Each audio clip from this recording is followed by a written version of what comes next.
Hello, great ones. Welcome to the Live and Be Great podcast. I'm your host, Latanya Sampson McDonald.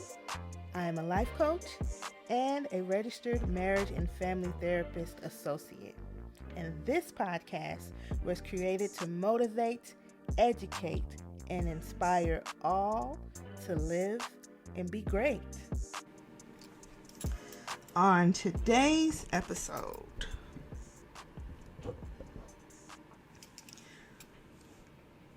I want to bring a healing perspective to a story that was in the news about a black woman in Chicago, a mother that was brutally attacked in a restaurant while waiting for her food. And it ended with her son coming in the restaurant to defend his mother, shooting the assailant, the perpetrator. Perpetrator later died. Son and mother were arrested after they turned themselves in. And this was traumatic, okay? On all parts, all right? Their charges were later dropped due to there being footage of what actually happened, because the way it was reported in the news, it just painted the mother in this horrible light, and people ran with it. And the media, I want to talk about that a little later, the media plays a huge role when it comes to justice, as we've seen. And even those who were on the side of the mother, understanding that she was attacked, even they had false information when they were trying to help, when they were trying to support and shed light. But based off of the media, that is why the mother is currently suing the city of Chicago, because it damages her reputation either way, right? Regardless of whether she was later exonerated with her son, because it spread so fast. The falseness, the inaccurate details spread so fast. Even, like I said, even the people who got the video that was responsible for releasing the mother, because it showed the full attack, even they had false information. The false information was that the mother supposedly texted her son to get her gun and come in the store and shoot the perpetrator.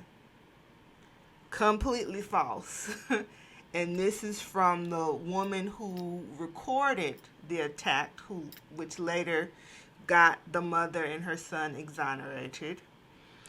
And this is coming from the mother, breaking down, saying she never texted her son, because if you look at the video, and you guys can look it up, it's the Charlisha Hood case. If you look up the video, for those who have the full video now, you can look at the news reports and things of that nature just to see the video. But she says, the mother says in the video, when she sees her son come into the restaurant to get in the car, twice, right? You also hear the perpetrator, before he hauls off and attacks the mother, say, "What you mean, get in the car?" Thinking that she's talking to him.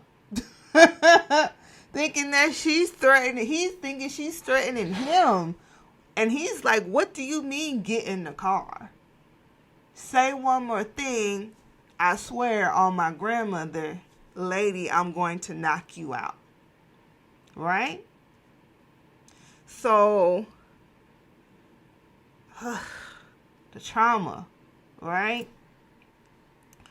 The trauma during the event that she must have experienced, just coming there to get food, dinner for the night, in a dress, bonnet, hair wrapped up, and because she might be taking too long, because the people messed up her order, the man gets upset and starts going off on the woman, tell her to get her food and leave, because he feels as though she's taking too long to get her order corrected. The woman is calm during this event.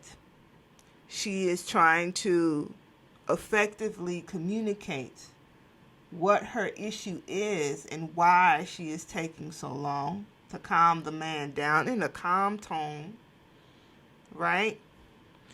And the man is steady going off. Okay? So, when it comes to situations where you're being attacked, the trauma that you experience, especially when you feel like it's coming out of nowhere, when you feel like it's unwarranted, when you feel like you're doing your best not to give that same energy in order to de-escalate the situation and protect yourself. Whew, it is something scary I don't know who's, been in that situation, but it is something so scary and so frightening when the person that is threatening you or being aggressive with you cannot hear you, and you are doing everything in your power to get that person to mirror you. Right?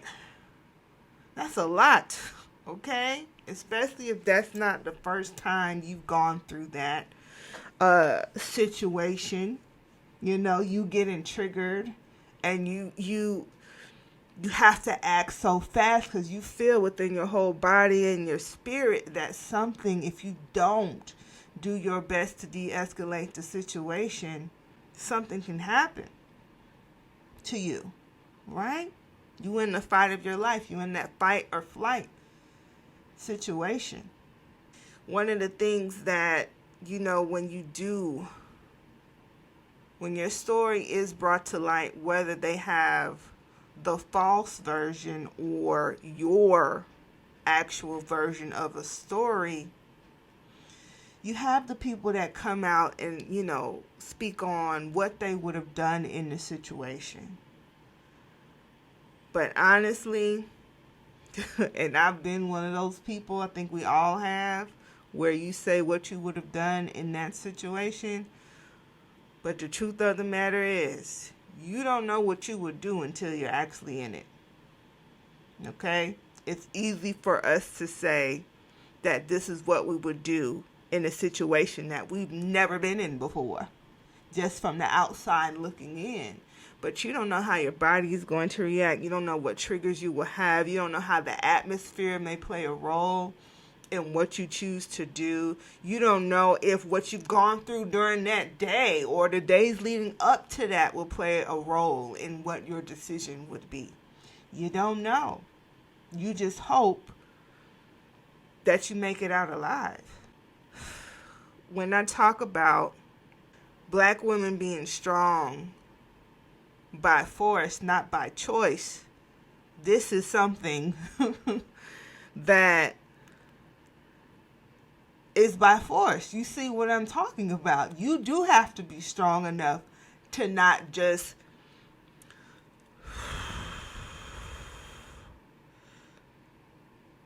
escalate the situation, right? To try your hardest to take yourself out of your normal reaction and be the one that is calm, because you both can't be going off. right? You both can't be threatening to punch each other, and you can't, right? In those situations where you have a clear head and clear mind and your intention is pure. Her intention was pure. Okay? Whew. Yeah, this is this is difficult for me to talk about because I am tired of seeing this in the news. It happens every day. If you look at the statistics, a black woman is killed or is most likely to be killed by a black man, and 5 times more likely to be abused than any other race or culture. Okay? It is hard for us out here. It's difficult. It really isn't difficult. So that trauma that mother experienced in a moment, and then afterwards, what she would have to replay. I watched a video where she was interviewed, and she was able to talk about the event, but the aftermath of how people blamed her when she was the victim, her son was the victim, based off of false accusations of saying that, she texted her son to come in there and do that. She broke down and cried and said, I never texted my son. I would never put him in harm's way. So her character was questioned, and it's always, we see this a lot of the time when it comes to justice for black people in general, that our character is called into question when we are the victim.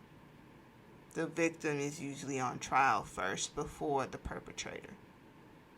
There's a what did you do type of narrative that happens. And thank God there was a video that exonerated her, because I mean, we already have people in jail for things that they didn't do. Wrongfully accused, non-violent crimes. A lot of black and brown people. So that spend their whole life, 20, 40, 50 years, and then get exonerated. Woo! So difficult. So hard to imagine. Now, the son, 14 years old. My goodness. I've seen people saying they would have done the same thing, but the trauma of witnessing his mom go through something so traumatic and still being able to spring into action. You do have children that witness their parents being attacked, and some, like I said, they freeze, they run, or they protect. They're a child. Neither is wrong. In my eyes, they're a child. They're human. Their response is their response, right? So the trauma of seeing somebody random brutally attack your mom, I have no idea. He thought so quickly, and if you look at the video, for those who are saying, he probably a gang member and this, that, and the other before, the proper evidence was released. They were just going off of the surveillance video, and they went off of the perpetrator's girlfriend's statement as to what happened, which was false, which they later proved. If you watch the surveillance video, you can tell this 14-year-old is not used to shooting a gun. Couldn't even hold it right, but acted as fast as he could in order to protect his mother. Knew, sensed something, well, probably heard, because the doors were open of the restaurant. So if he was sitting in the car, you can easily hear what was going on in there. So he thought fast. And thank God he did, because, people are talking about, well, the perpetrator didn't have to die, but he didn't have to hit nobody. And the way he punched her, she could have died. Right? Self-defense. Clearly. 14-year-old having so early, and I've actually worked with, actual gang members that were even younger than him, that had to witness these things or were involved in these things. And he wasn't a gang member. He was a good student, on the honor roll. Nothing. He just sprung into action. The mother had a license to carry the gun. He did what he thought he needed to do. And, that's just what it was. Makes sense to me, right? But I've dealt with that. And if you experiencing something so at such an early age, you replay it over and over again, whether it was right or wrong, whether you feel like you were in defense or you were trying to prove something or whatever the case may be. When you take a life, you're never the same again. Right or wrong, purposeful or by accident, you are never the same. So I can imagine the PTSD that the son will have to go through upon this incident. And I'm just like, I know the mom, she's thanking God for her son, because he could have lost his mother that day.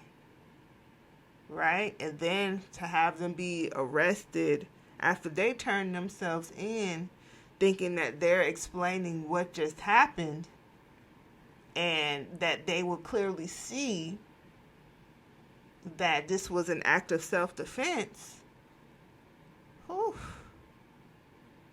Like, I can imagine him being in that cell, the mother being in the cell, separated, and not knowing if they would ever see each other again, and if people would ever hear or see the truth, of their case, and how long it will take. And whew. Yeah. So when we move on to how the media played a role in this narrative, oh my goodness. Whew. Whoa. Like I said in the beginning, so the media at first, before they had the second video, it was the mother and son were being charged for orchestrating an attack on a victim in a restaurant. They had it down to, they planned it. They even had people, our social media influencers. That's the ones that, are biased to black women or black men or whoever, that have a bias, towards whatever they see in the media. They're just ready to jump on it and just to prove their point, saying, oh yeah, she must have known him. Why would he attack her like that? And and why would whew. Okay, let me back up a little bit. They had it like this mom was a mob boss and influenced her son to carry out this hit on this man. It was planned. Like, that's how far the media went with this story. Okay?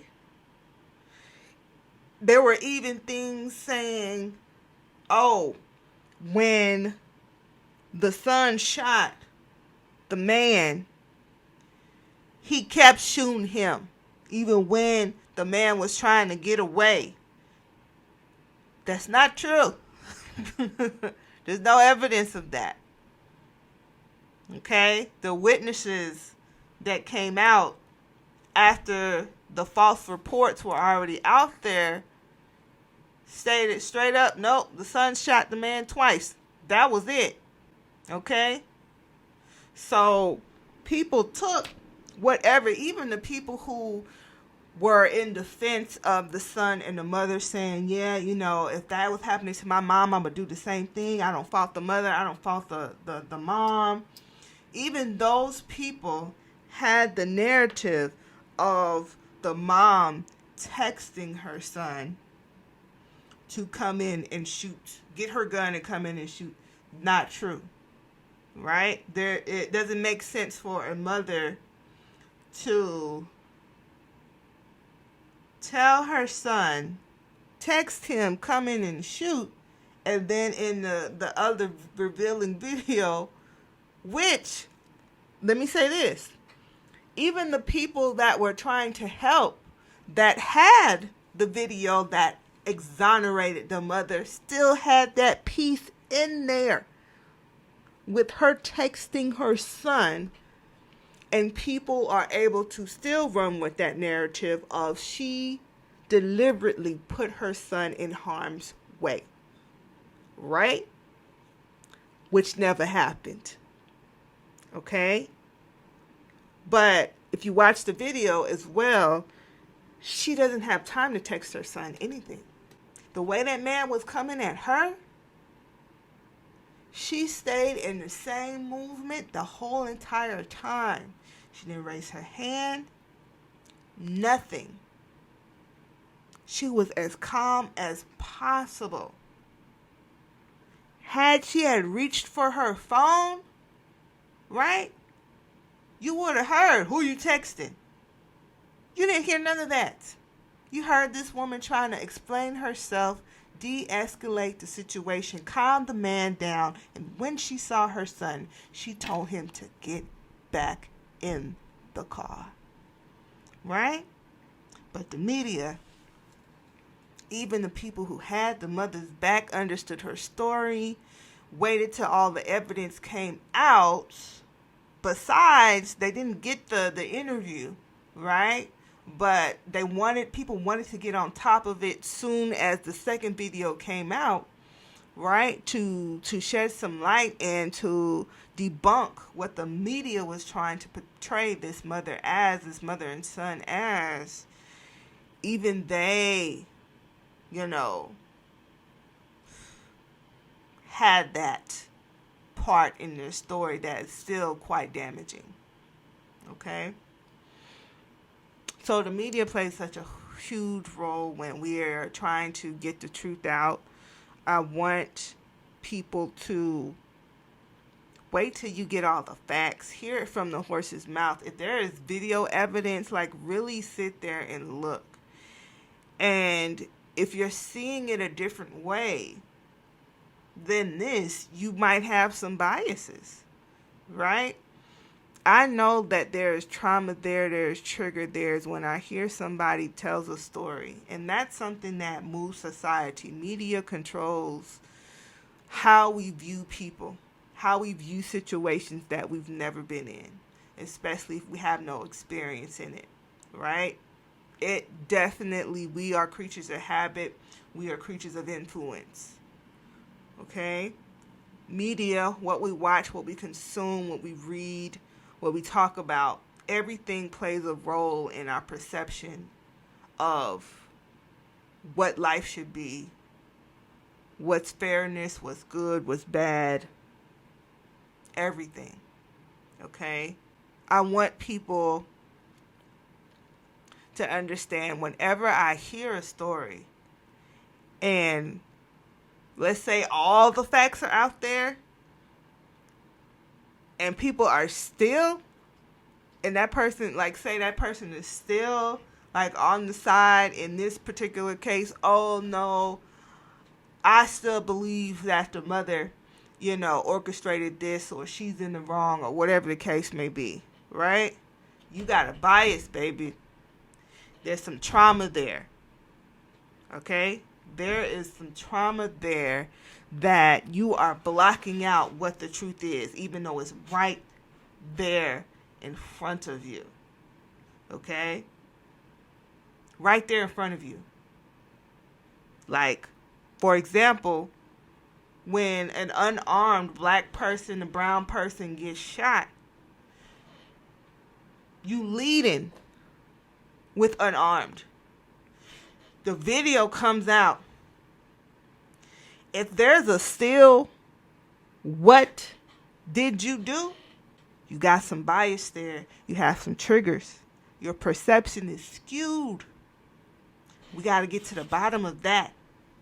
That's how dangerous unresolved trauma, that's how dangerous your perception and how you're taking things in based off of every event in your life that formed your opinion based off of seeing the facts and still choosing to see something else, right?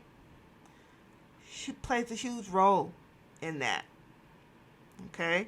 Huge role. So oftentimes I do, when I see something in the news that, my client may identify with, I check in, right? I give them all the facts. And I want to see, right? Because it does help me further understand their trauma, right? It helps me further understand their perspective. Hey, sometimes their perspective might change mine, right? But it's still important because of the major influence that your outside world has on your psyche. It's still important for me to check in to see what that is, right? See what you're watching. Like the when I have teenagers and they are in that space of their development where they're trying to figure out who they are. They care more about their reputation with their peers than anything else, right? And say they have behavior issues at home, I gotta check in with their whole surroundings, not just what their experience is like with their parents. I mean, if they have parents or in their foster care facility with authority, I also have to check in with what they're consuming on a daily basis. What type of people are they hanging around on a daily basis along with the trauma that they either normalize and don't see it as trauma, or that they are upfront with saying, okay, this part about my life still messes with me. Okay, I haven't healed from that. It's important. So, moving on as far as like what this healing journey will require,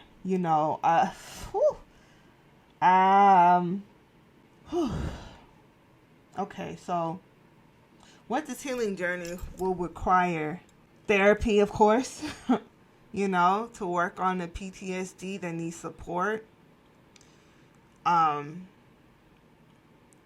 You want to work on their perception of the trauma and them not living in fear, right? Justice needs to happen because that plays a role. Even though, we say that someone being either vindicated of a crime, their name being cleared, or, someone being put in jail, or whatever the case may be, however you see fit when it comes to what's right and wrong and people being accountable for their actions, it does play a role. Like when I was robbed at gunpoint, it did bring me some peace to know that that person was behind bars. It did, because this person was a neighbor of mine, and my perception of the event during that time was like, okay, he had to be watching me in order to know when I would be alone and that I would have something that he could take. So I felt stupid. Like I felt like unaware. Like how could I not have noticed somebody watching me? I felt like it was my fault. At the time, I was living with my parents when it happened, and they were in the house, so I made sure not to scream because he had a gun, and I didn't want my parents to come out, startle him, and him possibly shoot or kill them. So for me, I can understand how you replay the events in your head, how it can sort of rule over your thoughts of yourself and people around you. Like, after that incident, I had to, anytime I was coming home at night, I made sure my mom was right at the door. My dad was right at the door. I wouldn't come in, you know? Before I got out the car, I was calling them. I remember going off on a coworker that before then loved to sneak up behind me, and after that incident, I went off because I'm like, that's how I was attacked. And even till this day, I hate when people sneak up behind me. I cannot stand it. And guess what happens? It's like, why can't I feel you behind me? Like, you start to attack yourself that way. Like, you expect, there's a part of you that expects yourself to be perfect in these situations, and you blame yourself, right? That's what survivors and that's what victims do, unfortunately. After an event like this occurs, if we don't have proper understanding, because I didn't have therapy after that. So that took a while before I was able to get therapy to even address what had happened to me. But you go through that cycle of what you could have done differently to protect yourself, right? When you do get to that healing space, you find out there was nothing that you could do but what you did based off of who you were. And you are not to blame, right? You're not to blame. When that gun was on me, and I'm not sure if I've told this story before, but when that gun was on me, when I saw that gun, I immediately dropped to the floor. I knew my parents were at home, and he was standing over me. I had already handed him my brand new tablet that I just got from BrandsMart. Excited about my new pink tablet. Handed him the box. He was still standing over me. And I handed him my purse. And he walked away. Because I'm like, I don't know if you about to use the gun still. I just gave you what I had. Of course, there's going to be stories of what other people would have done. But after a while, I couldn't listen to that, having the understanding that I have now. And after going through therapy and going through my own healing journey of things, nothing I could have done differently. And it was not my fault. That is that.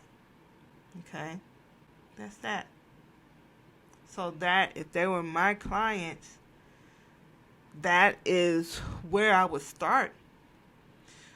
Let's reframe this event.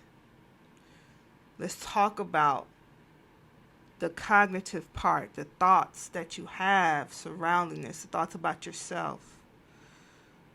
Right? Let's work through that. Let's process that.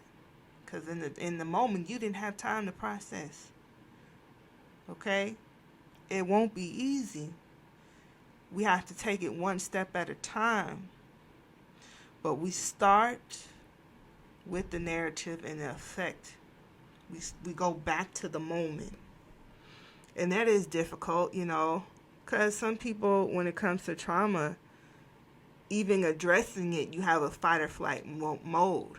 Right? You do want to not revisit it Because if you still have those same negative thoughts about there's something you could have done differently, if you still have that flowing in and out of your psyche, you're like, I'd rather just block it out and move on with my life, you know? But that's not a thing, my darlings. Sounds good. You know, that's why a lot of people don't report certain crimes that happen to them. Sounds good, but it sneaks up on you. You know? It does. Just like I went off on my coworker that day, you know, I did a bit much. Like I went overboard. Like that was too much that I did. You know, but based off of me not really being able to process that event in the proper way, and it, you know, it just happened. That's that acute stress disorder. I couldn't. That was just my response, right? That's how that replayed that. So it is important because you don't want them to feel like everybody's going to do that, you know, but you can't help that, you know, and even if you try to block it out, we still have those triggers. And it can come out of nowhere and you're responding in a way that doesn't warrant, you know, the response. Right? I think I said that right. I think I said that right. But that's what that is. So the justice needs to occur in the healing process. She is suing the city of Chicago, and some people are saying, well, she shouldn't sue the city of Chicago because they let her go, and what if they try to reconvict her again? I think that might be a chance that she has to take, because like I said, she's suing the city of Chicago because the news reports damaged her reputation, right? Put her in jail after she turned herself in as the victim, her and her son, put her in jail and also damaged her reputation to the point where you still have some media outlets all over the world still saying she texted her son. Even the ones that agree with her said she texted her son. It still puts her in the light of she put her son in danger. Right? So justice, it does help in some way. It may not be the biggest help. It doesn't take away what happened to her. But the validation, as much validation that you can take, be it through therapy, be it through community, be it through the media, be it through justice being served. We need it all, right? To validate that, no, we're not just dumb and aloof, and we're not what our mind is telling us what we are based off of the influence of outside sources and our own shame around being a victim of a crime. We need all the validation and support we can get to make it through and heal from that trauma. Okay? And I want to touch on briefly, had I gotten this client, the perpetrator, right? You want to think about what would cause an attack like this. What would make someone want to attack someone that they don't know so violently? Okay? Stories came out. Evidence, even video evidence about this man's past, even from his own family. They call him the knockout king. You got one of the mother of his children coming out saying, y'all act like y'all man ain't never knocked you out before. Okay? Some people may giggle at that in shock. Like, no, that's not normal. But to some people it is, right? So when you look at the environment that young man came from, that enabled that type of aggression towards women.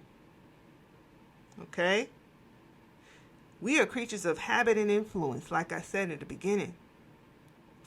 If I had gotten this man before this event occurred, oh, for sure, we talking about your childhood and what did you see? What did you see? Say he's coming in for anger management or had a domestic violence charge, whatever the case may be. I'm going back and back to where you first saw this. To where someone showed you that this was okay. Right? Let's talk about that little boy that normalized that behavior. Be it, I don't know if he was abused by his mom. I don't know if he's seen his mom being abused by his father. I don't know if he's seen his mother being abused. No, his father being abused by his mother. I don't know that, right? But it's there. I'm going to ask those questions and we're going to talk about it, right? I'm going to do my best to get to the bottom of why this behavior has been normalized for you. What is hurting? Let's talk about when you saw whatever that was in your history. Let's get back to being a little boy and having to see that. Not the adult version that rationalizes it right now. But we're going to go back. And if you can't give me the words, I'm going to tell you how I would feel having to see that.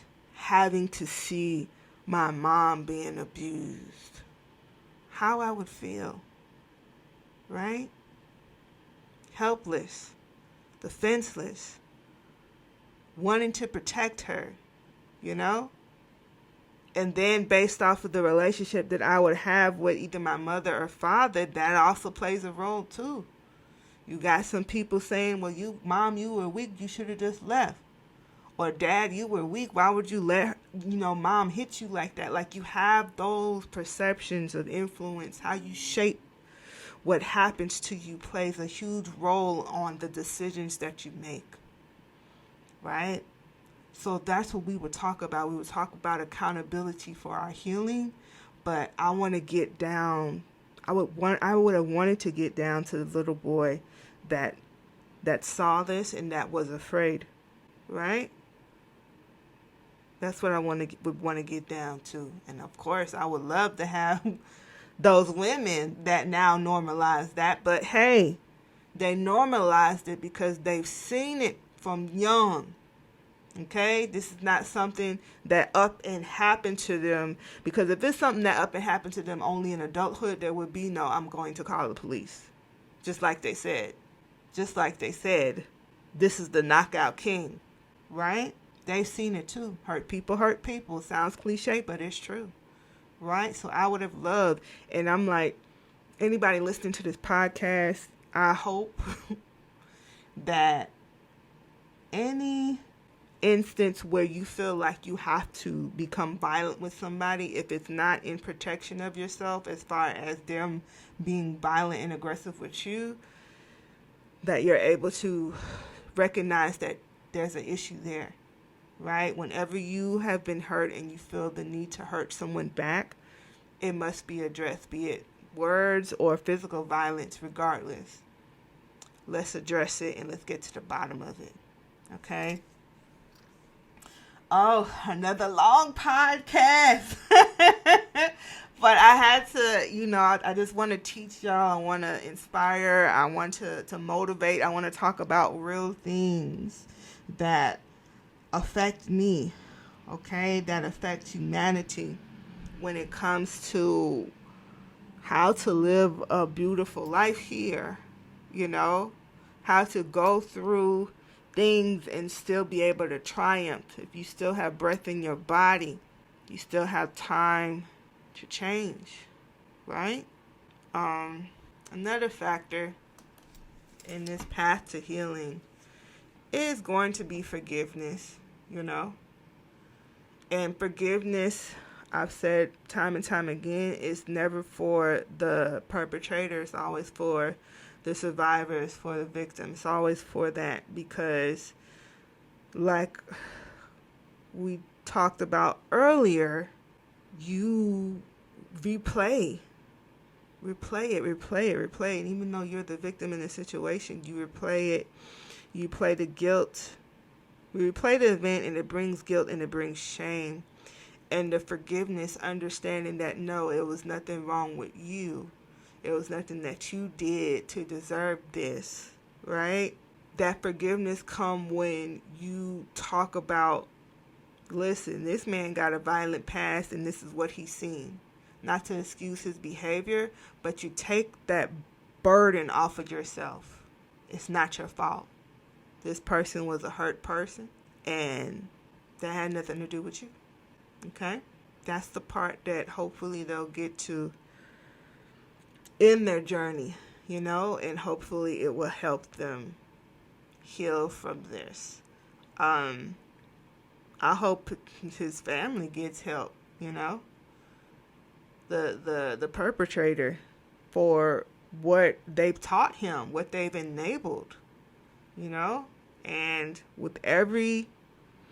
unfortunately, with every action, there's always going to be a reaction. There's always going to be a consequence, whether it's good or bad. And that's the name of the game. Fortunately and unfortunately, but it's never a loss. It's always a lesson if you learn from it. And if you learn from it, you can turn that lesson into a blessing. Okay? So, as we end this episode, we want to definitely stand in solidarity with the survivors, and I want to pledge my commitment to promoting healing, understanding, and justice, okay, with this podcast. I definitely want to do. I'm sorry that if this was heavy for you all, but I just want to do my part in validating this woman's story and telling it the way that it should have been told from the beginning, okay?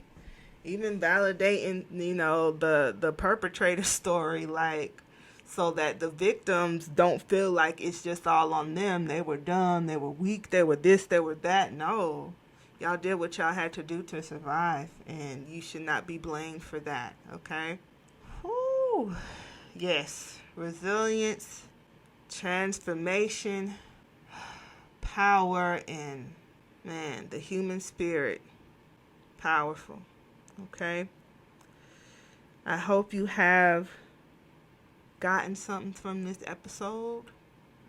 Please reach out to me through my, through any of my social media channels. I would love to get you guys' feedback on any of the episodes that you listen to. Share the episode, please. Okay? And please allow yourself to live and be great. The Live and Be Great podcast will be airing every other Friday.